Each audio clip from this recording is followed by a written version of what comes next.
Je suis Michael Djisanka, comédien, metteur en scène et auteur, vivant et travaillant en RDC, précisément en Banzangungu. J'ai mis en scène Nechipadiri qui est présenté ici au festival Dream City 2023 à Tunis.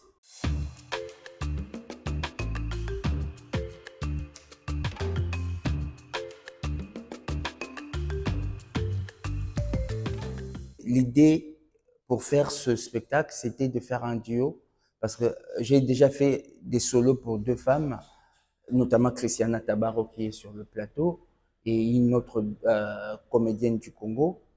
Mais je voulais faire un duo pour deux femmes. Christiana Tabaro, qui est cofondatrice du collectif Dardar. Mais curieusement, ces dernières années, on a elle se retrouve toujours seule femme dans des projets du collectif Dardar. S'il y a une distribution de 5, c'est elle l'unique femme. Il y a une distribution de... Elle est toujours l'unique femme. Est-ce qu'il n'y a pas d'autres femmes autour? Et ça commence à la gêner aussi parce que c'est comme si elle représentait les femmes dans nos projets. Mais il y avait aussi une autre danseuse qui est très très forte. Elle s'appelle Bélange Anguidi, qui a travaillé dans un projet où il y avait 9 artistes sur le plateau, mais elle était aussi l'unique femme. Mais elle était tellement visible parce qu'elle a une énergie et il y avait des scènes de confrontation comme ça. Elle m'avait épaté. Je me suis dit, ah bon, je pars, je vais entrer en dialogue avec ces deux dames parce que dans le monde artistique, vraiment partout dans le monde, c'est un monde patriarcal.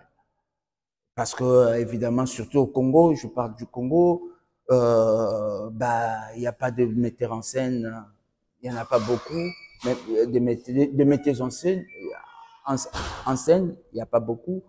Même ceux qui existent sont au second plan.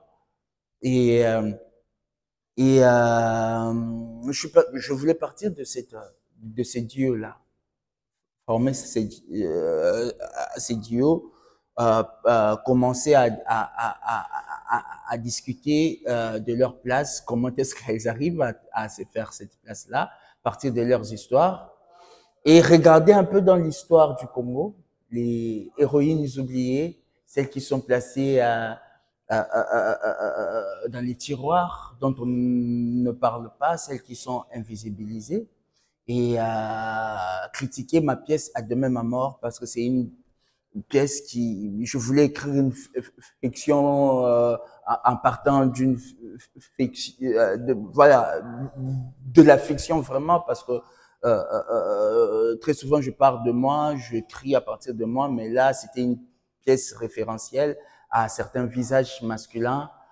qui ont résisté à Sakabila, dont la plupart ont trouvé la mort dans des circonstances un peu bizarres.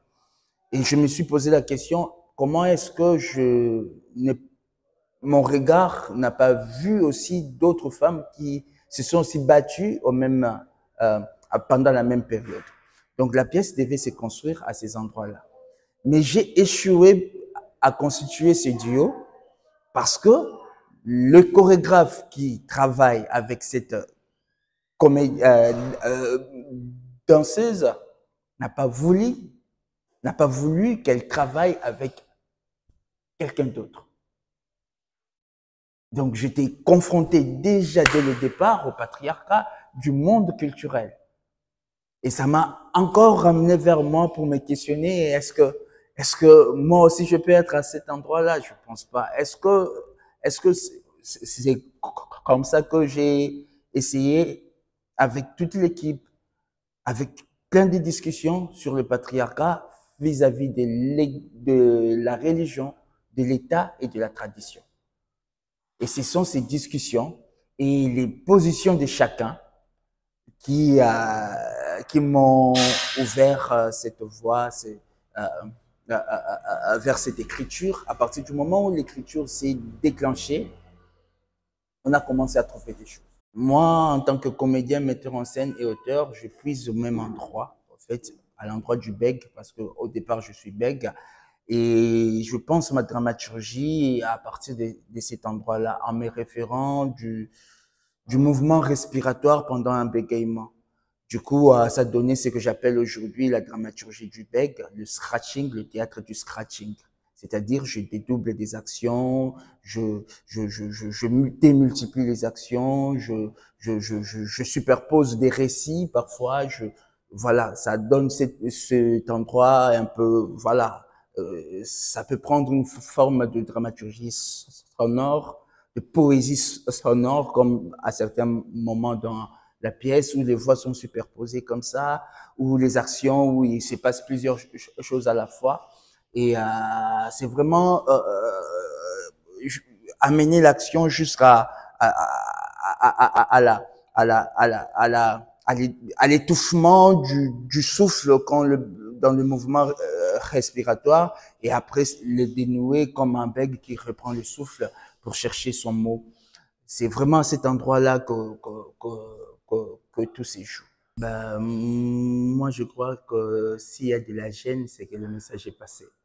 Parce qu'évidemment, ça doit, c'est qu'on est touché quelque part où on est bousculé par ce qu'on voit et ce qu'on entend. Je crois que c'est un parcours que chacun fait vers lui-même, en fait.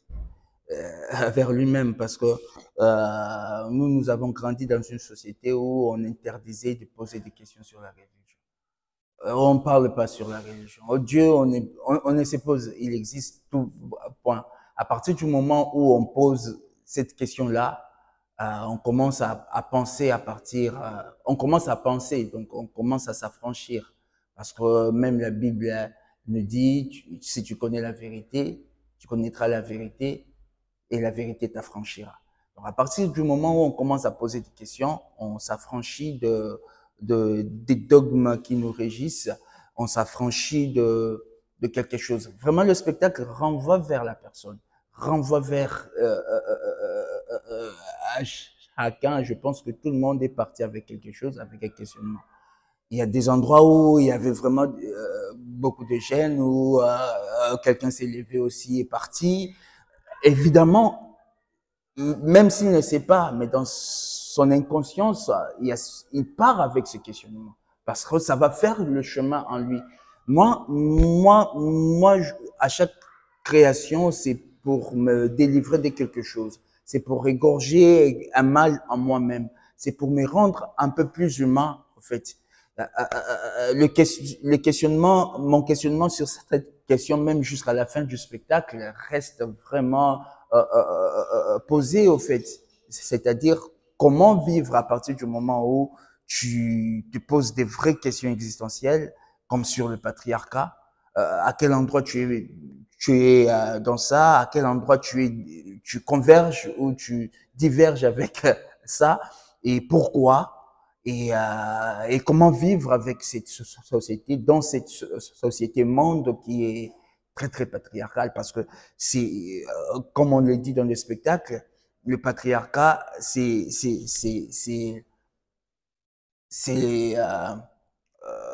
la base, le jalon de toutes les idéologies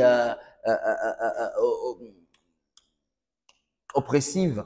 C'est ça, en fait, qui nous amène à ce monde aujourd'hui où, où les réactions démesurées par rapport à certaines actions dans certains coins du monde, je vois que c'est le patriarcat parce qu'il veut être le patriarche des peuples. Tu vois la réaction, tu te dis, oh, on est dans quel monde là? On est dans quel monde? On est dans quelle époque? On est en 2023. Il faut se réveiller quand même. Il faut regarder les choses autrement parce que les choses évoluent. Évidemment, ce spectacle, je pense que ça titille les convenances. À partir de ce moment-là, où soit on s'ouvre, ou soit on se referme, mais la question fait le chemin en chacun de nous.